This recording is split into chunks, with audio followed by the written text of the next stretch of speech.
Todo el mundo que hoy admiras por su confianza, por su presencia, por su habilidad, pasó por un periodo en que era pésimo en lo que hace y lo más importante, incordé y lo más importante, siguió de todas formas. El problema no es que seas principiante, el problema es que crees que no deberías serlo, que crees que la incomodidad de empezar es una señal de que no es para ti, cuando en realidad es la señal más clara de que estás exactamente donde deberías estar. Hoy te voy a hablar del costo real de volverse excelente, de lo que nadie te dice sobre el proceso y de por qué la etapa que más quieres saltarte es la más importante de todas. Existe una brecha que Ira Glass, uno de los productores de radio más reconocidos de Estados Unidos, describió de una manera que me parece de las más honestas y útiles que he escuchado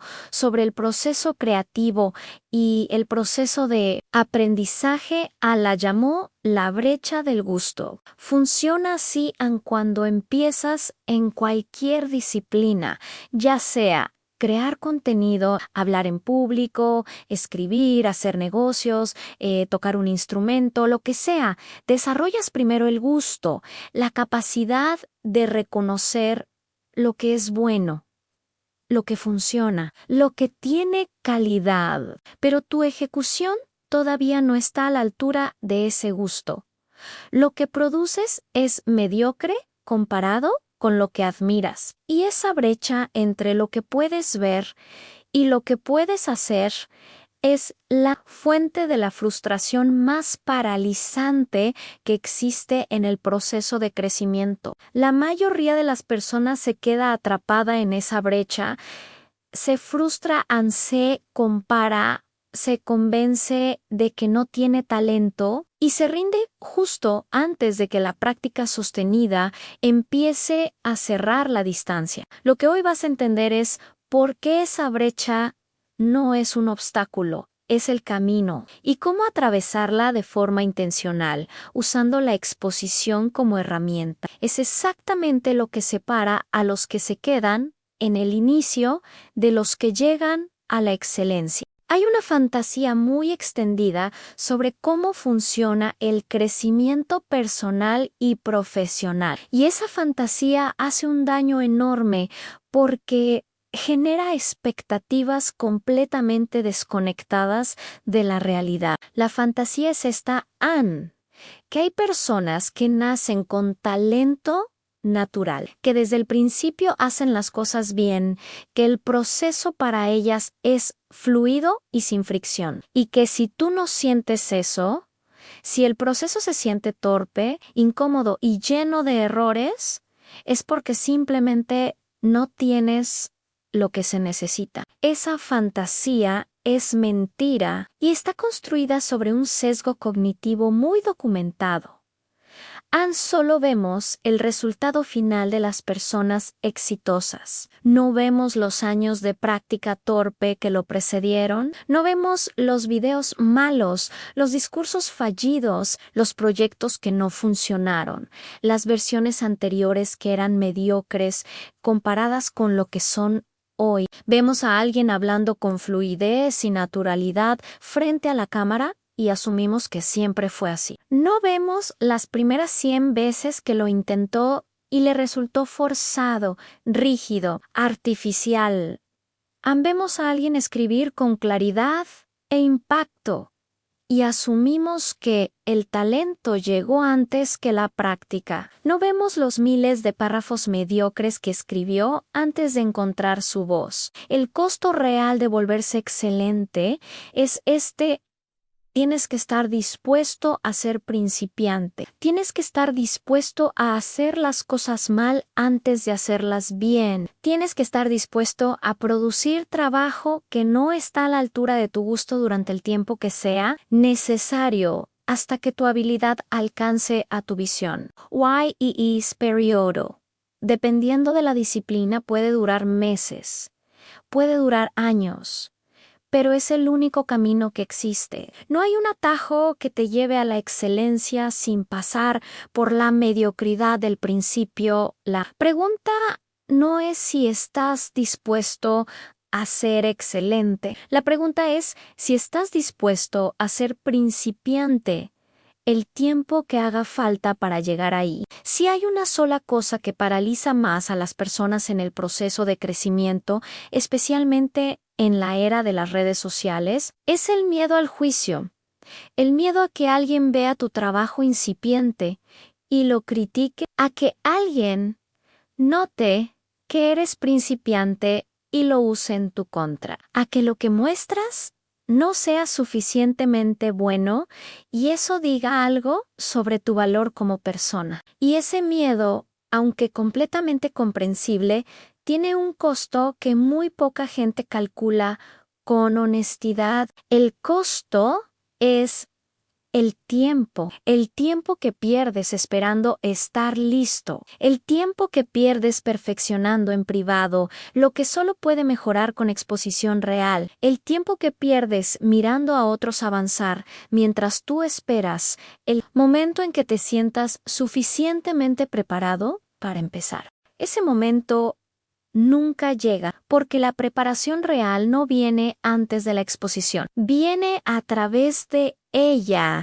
Hay algo que la neurociencia del aprendizaje documenta muy claramente: las habilidades sociales y comunicativas. Hablar en público, crear contenido, hacer networking, vender, liderar, no se desarrollan en privado, se desarrollan en interacción real con otras personas, con retroalimentación real, con las consecuencias reales de mostrar lo que eres en este momento. Puedes practicar un discurso 1000 veces solo frente al espejo. Y la primera vez que lo das frente a una audiencia real es completamente diferente, porque el nerviosismo, la presión, la dinámica de la atención de otros son variables que solo aparecen en la exposición real y la única forma de aprender a manejarlo es hacerlo. Una vez y otra, hasta que el sistema nervioso aprende que la exposición no es una amenaza, sino una oportunidad. El miedo al juicio no desaparece antes de empezar. Disminuye con la exposición repetida y mientras esperas a que desaparezca para empezar, te estás quedando exactamente donde estás. Hay una frase que en inglés se conoce como fake it till you make italiano. Fíngelo hasta lograrlo. Y durante mucho tiempo fue vista como un consejo superficial, incluso deshonesto, pero la psicóloga Amy Cuddy de Harvard reformuló ese concepto de una manera que me parece mucho más precisa y mucho más útil. Fake it till you become it. No finjas hasta lograrlo, finge hasta convertirte en ello. La diferencia es enorme. La primera versión sugiere engañar a los demás. La segunda sugiere algo que tiene una base neurológica sólida, aunque el comportamiento precede a la identidad, que actuar como la persona que quieres ser. Antes de sentirte completamente como esa persona, es exactamente como te conviertes en ella. El cerebro no distingue de forma tan clara como creemos entre lo que es real y lo que es repetido. Cuando repites un comportamiento consistentemente, el cerebro empieza a construir la identidad alrededor de ese comportamiento, empieza a interpretar esa forma de actuar como parte de lo que eres. La persona que habla con confianza frente a la cámara, aunque no se sienta completamente segura, que publica su trabajo aunque no esté perfecto, que se presenta como alguien que está construyendo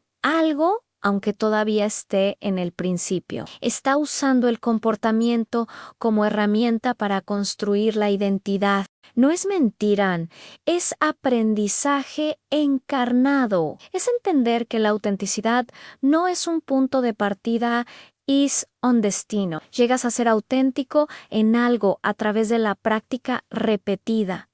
no antes de ella. Y las redes sociales usadas con esa intención se convierten en uno de los laboratorios de crecimiento más poderosos que existen.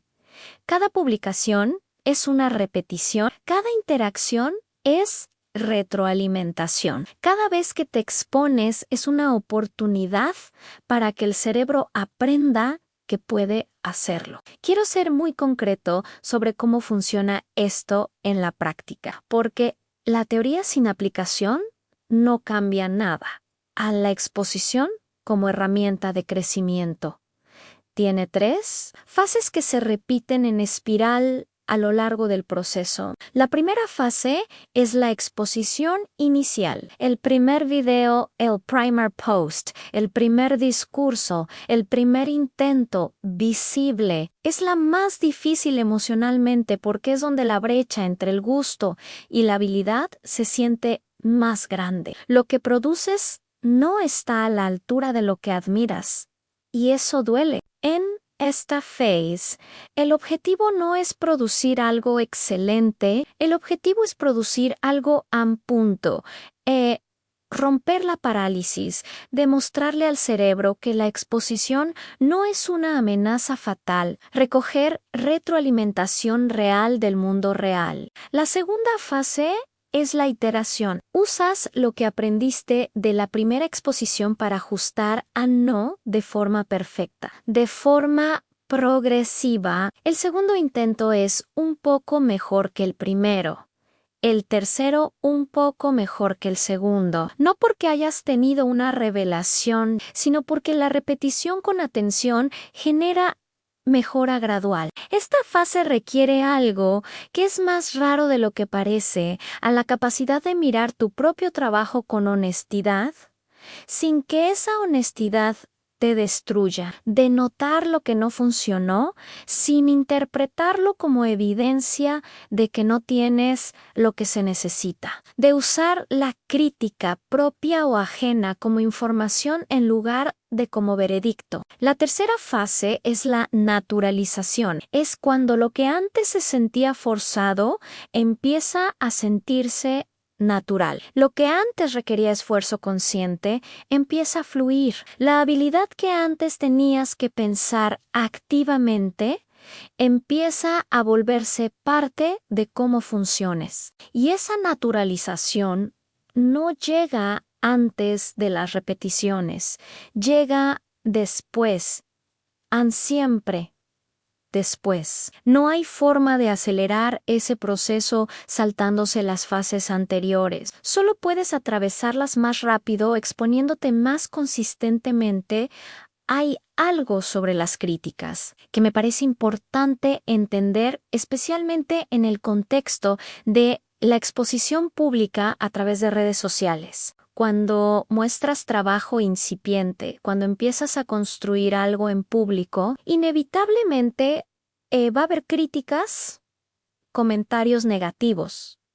Personas que señalen lo que no funciona, a veces con intención constructiva, a veces simplemente desde la propia insatisfacción de alguien que no está construyendo nada, y la forma en que procesas esas críticas determina en gran medida si el proceso de exposición te hace crecer o te paraliza. Brené Brown tiene una idea sobre esto que me parece de las más útiles que he encontrado. ¿Dais algo así? La opinión de una persona solo importa si esa persona también está en la arena, si también está intentando cosas, arriesgando, exponiéndose, siendo vulnerable con su propio proceso. La persona que está sentada en las gradas viendo y criticando sin haber bajado nunca a la arena, que sabe realmente sobre lo que cuesta estar ahí, eso no significa ignorar toda retroalimentación. Significa la crítica que viene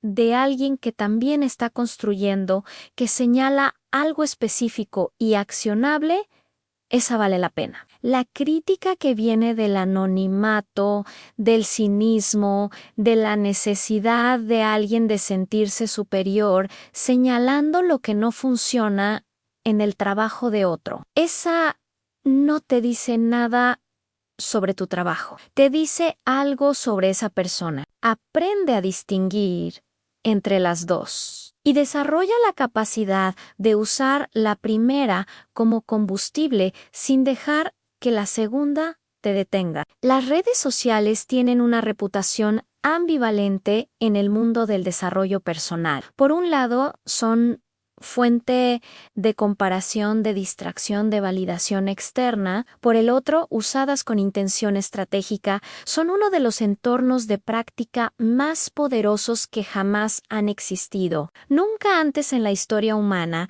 alguien pudo practicar la comunicación pública, construir una audiencia, recibir retroalimentación masiva y desarrollar una voz propia con tan poco costo de entrada. Publicar un video en YouTube, escribir un hilo en X, compartir un post en Instagram, crear contenido en cualquier plataforma, es acceder a un nivel de exposición y retroalimentación que hace 20 años hubiera requerido recursos, conexiones o plataformas a las que la mayoría de las personas no tenían acceso. Eso es extraordinario y la mayoría de las personas lo desperdicia porque consume en lugar de crear o porque tiene miedo de crear, porque el primer intento no va a ser excelente.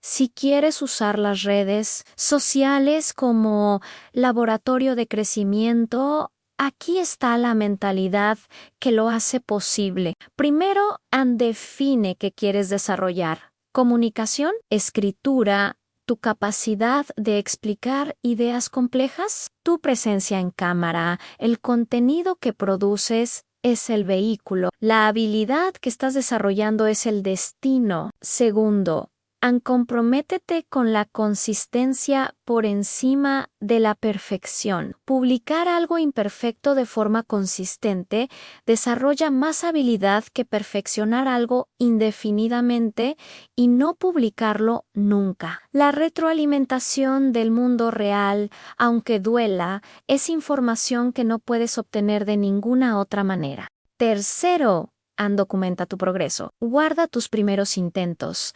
No para torturarte con lo malos que eran, para tener evidencia real de cuánto has avanzado, porque el progreso gradual, cuando lo vives desde adentro, muchas veces no lo percibes. Necesitas comparar el presente con el pasado para ver la distancia recorrida. Cuarto, desconecta el resultado de tu valor. ¿Cuántas visitas tiene un video? ¿Cuántos likes recibe un post? Si algo se viraliza o no. Nada de eso mide lo que estás desarrollando internamente. Mide la distribución, el algoritmo, el momento, 1000 variables que no controlas. Lo que sí controlas es la calidad del proceso. Y el proceso es donde vive el crecimiento real. Hay un momento en el proceso de aprendizaje que es difícil de describir, pero que cualquiera que haya perseverado en algo lo suficiente reconoce cuando lo vi bien. Es el momento en que lo que hacías por esfuerzo empieza a suceder por naturaleza. Cuando hablar frente a la cámara deja de sentirse como una actuación y empieza a sentirse como una conversación. Cuando escribir deja de ser un proceso de construcción consciente frase por frase y empieza a fluir. Cuando presentarte como alguien que está construyendo algo, deja de sentirse performático y empieza a sentirse simplemente como quien eres. Ese momento no llega en una fecha específica, llega de forma gradual, casi imperceptible. Un día notas que algo que antes te costaba ya no te cuesta igual, que algo que antes te generaba ansiedad, ahora te genera anticipación, que la persona que empezó el proceso y la persona que eres ahora son notablemente diferentes, aunque no puedas señalar el momento exacto en que el cambio ocurrió. Ese es el regalo que esconde el proceso. No es solo la habilidad que desarrollas, es la identidad que construyes al atravesarlo. Porque cada vez que te expones, aunque tengas miedo, cada vez que produces, aunque no sea perfecto, cada vez que sigues, aunque el progreso sea más lento de lo que quisieras, le estás demostrando a tu cerebro algo que ninguna motivación externa puede demostrarte, aunque eres alguien que no se rinde, que eres alguien que crece, que eres alguien que está dispuesto a pagar el precio real de volverse excelente. Y esa demostración, acumulada con el tiempo, construye una autoconfianza que no depende de la validación externa, que no fluctúa con los likes o los comentarios o la opinión de otros, que viene de adentro, porque viene de la evidencia real de lo que has sido capaz de hacer. Quiero que pienses en algo antes de cerrar este video. Piensa en esa cosa que llevas tiempo queriendo hacer, pero que no has empezado porque no te sientes listo. El contenido que quieres crear, el proyecto que quieres lanzar, la habilidad que quieres desarrollar, la versión de ti que quieres ser, pero que todavía no te atreves a mostrar al mundo. ¿Cuánto tiempo llevas esperando sentirte listo? Y ahora pregúntate, ¿qué evidencia real tienes de que el momento en que te sientas listo va a llegar algún día sin que empieces antes? La respuesta incómoda es que no hay esa evidencia. La preparación no llega antes del comienzo, llega a través de él. El principiante que empiezas a ser hoy es la única ruta hacia el experto que quieres ser mañana. No hay otra. No existe el camino que te lleva directamente al resultado sin pasar por el proceso, y el proceso, con toda su incomodidad, con toda su torpeza inicial, con toda la brecha entre lo que puedes ver y lo que puedes hacer en este momento, es el lugar donde ocurre lo más importante, no el producto final. El crecimiento, la transformación, la persona en que te conviertes al atravesarlo, esa persona vale cada momento incómodo de camino. Empieza hoy, imperfecto, principiante, con miedo si hace falta, pero empieza ahora. Quiero saber algo de ti. ¿Hay algo que llevas tiempo queriendo empezar, pero que el miedo al juicio o a no estar listo te ha frenado? Un proyecto, un canal, un negocio, una habilidad, lo que sea. Escríbelo en los comentarios, sin detalles, si no quieres solo nombrarlo, porque nombrarlo en público es ya un primer acto de compromiso con ello. Y si este video llegó justo cuando lo necesitabas, guárdalo, porque hay días en el proceso en que vas a necesitar que alguien te recuerde que la incomodidad que sientes no es una señal de que estás equivocado, es una señal de que estás creciendo.